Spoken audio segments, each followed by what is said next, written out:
माननीय विधायक विक्की भाई, सभी सम्मानीय मंच, DG Kailash Makwana ji, IG Balaghat Sanjay Singh ji, IG CRF Shrimati Neetu Bhattacharya ji, DIG Tarun Nayak ji, field director Ravindra Tripathi, Mrinal Meena ji, Aditya Mishra ji, Rajat Sakalecha ji, Siyaj K M, commandant hawk force Vikrant Sarangpani, Kapin Singh या कपिन गिल, श्री पुनीत गोयल, ये बहादुर जवानों के नाम में जवान करके ले रहा हूं। जोरदार अभिनंदन करें सारे अधिकारियों और पुलिस जवानों के लिए। सच में कलेक्टर मृणाल, आदित्य मिश्रा, हमारे लिए आईजी संजय, तो ऐसा लग रहा जैसे यही के बासिंदे हो गए। जोरदार ताली बजाएं हमारे सारे अधिकारियों के लिए। जिस बात के लिए मध्य प्रदेश पुलिस को सम्मान मिलना चाहिए, आज के दिन वो भगवान सूर्यनारायण भी थोड़ी ज्यादा ही आभा दे रहे हैं हमारे लिए। ये शौर्य पराक्रम का दिवस है। जोरदार अभिनंदन हमारे सभी जवानों के लिए। यशस्वी प्रधानमंत्री श्रीमान नरेंद्र मोदी जी और गृह मंत्री जी का भी जोरदार अभिनंदन करें, जिनके नेतृत्व में लाल सलाम को आखिरी सलाम का लगातार चलता बढ़ता अभियान और मुख्य धारा के साथ जुड़ने के लिए पुनर्वास नीति के अंतर्गत, यद्यपि हमारे सशस्त्र जवानों ने हमारे सारे प्रयास, हम किसी के साथ कभी भी कोई अन्याय नहीं करना चाहते, लेकिन अगर किसी कारण से हमारे लॉ एंड ऑर्डर में कहीं परेशानी आ रही, कठिनाई आ रही, तो ये बात किसी भी सरकार को बर्दाश्त करना कठिन जाता है। मैं मान के चलता हूं, यशस्वी प्रधानमंत्री और गृह मंत्री ने जो मार्च 2026 और अब तो जनवरी 2026 तक की टाइम लिमिट दी है, हमारी पुलिस ने वो काम करके दिखाया जिसमें वाकई वो अभिनंदन की हकदार है। जोरदार अभिनंदन हमारे तीनों तरह के पुलिस फोर्स के लिए। भारत सरकार के समर्थन के साथ छत्तीसगढ़ में रोज ये ऐसे दृश्य आम हैं, हमारे लिए ये नई बात।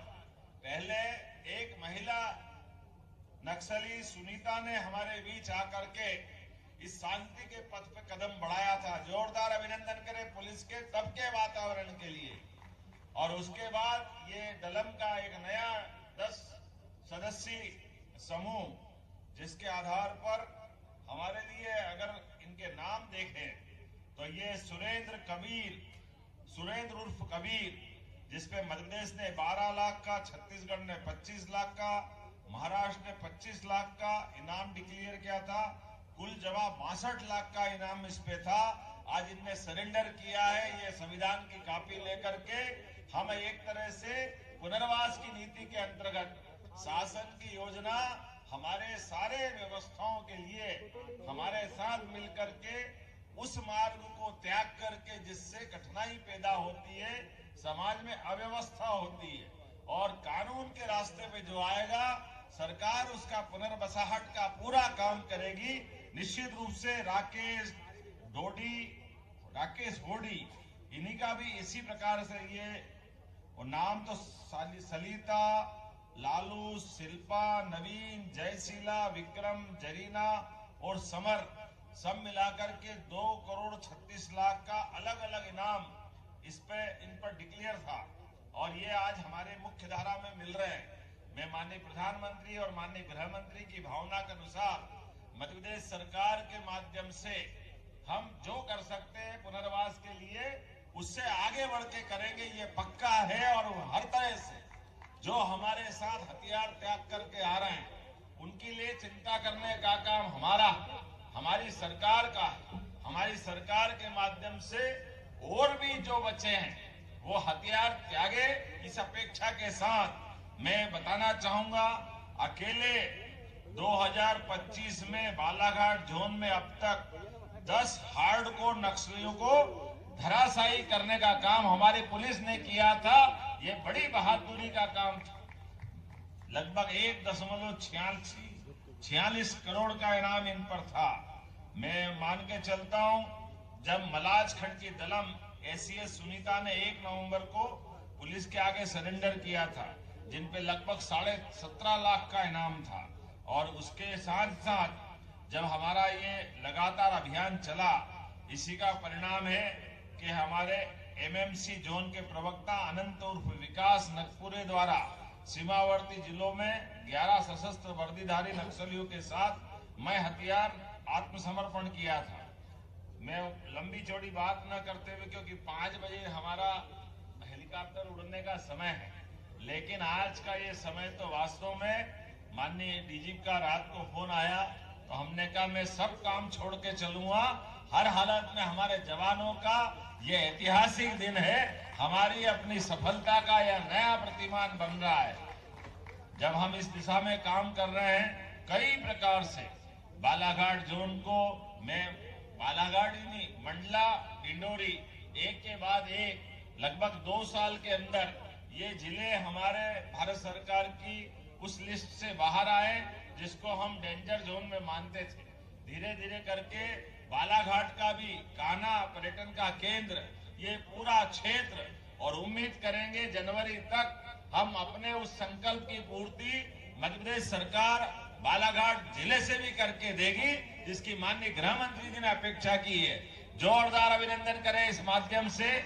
आज के इस अवसर पर बहुत सारी सौगातें अलग अलग प्रकार से हमारे शासन के द्वारा दी जा रही है, और भी देने का प्रयास करेंगे।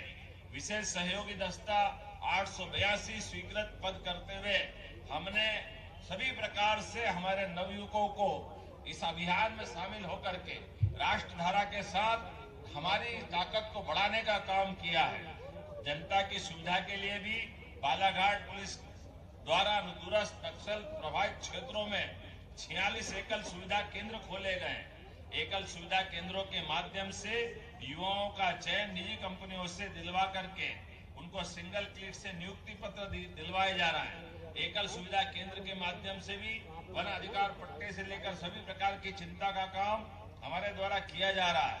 जब हम अपने प्रभाव की बात करते हैं तो इसी वर्ष नक्सलवादी गतिविधि रोकथाम के लिए जिला बालाघाट में 10, जिला मंडला में एक नया कैंप स्थापित किया था, जिससे हमारी नक्सल विरोधी गतिविधियों पर प्रभाव पड़ा और नक्सलवादियों का दायरा सिमटता जा रहा है।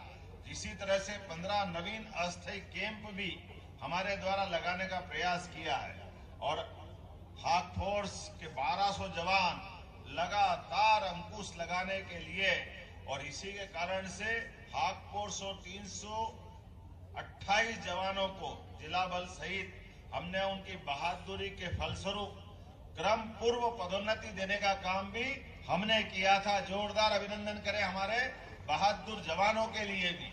और हमारे बीच में से हमारे कुछ समय पहले एक बहादुर जवान आशीष ने अपने प्राणों की आहुति देकर भी इस संकल्प की पुष्टि कराने का काम किया। जोरदार अभिनंदन।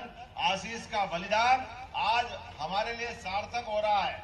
इसी बहादुरी के कारण से हमारे बल के जवानों ने जो संकल्प किया था कि हम लगातार जिस उद्देश्य के लिए, जिस पवित्र उद्देश्य के लिए लगे, उसको हासिल करेंगे। जीवन तो क्षणभंगुर है, जीवन में जो आया वो जाएगा, लेकिन आने जाने के क्रम में अपने काम के प्रति समर्पण करते हुए जिस प्रकार से जो काम की अपेक्षा की गई है, और यह दुनिया का सबसे बड़ा लोकतंत्र, और लोकतंत्र हमारे संविधान के माध्यम से चलता है, ऐसे में हथियार उसका समाधान नहीं हो सकता है। हथियार छोड़ करके संविधान के छाया के माध्यम से हम जीवन की सभी सुविधा देने के लिए कृत संकल्पित हैं। आओ आगे बढ़ो, हमारे साथ आओ, पुनर्वास की नीति अपनाओ। आपके जीवन की गारंटी, आगे बढ़ने की गारंटी, सभी प्रकार के जीवन में सहयोग की गारंटी हमारी सरकार लेने वाली है। माननीय प्रधानमंत्री के नेतृत्व में किसी हालत में लाल सलाम को सलाम करने की हमारी प्रतिबद्धता है। दुनिया की कोई ताकत अब हमको रोक नहीं सकेगी। आज नहीं तो कल मैं दोबारा दोहराना चाहूंगा, हमारे बालाघाट सहित पूरे क्षेत्र में एक भी व्यक्ति को हथियार उठाने की अनुमति नहीं दी जाएगी। इसी आशा और अपेक्षा के साथ मैं सारे जवानों को बधाई देता हूं। बहुत बहुत धन्यवाद। भारत माता की, बहुत भारत माता की। बहुत धन्यवाद।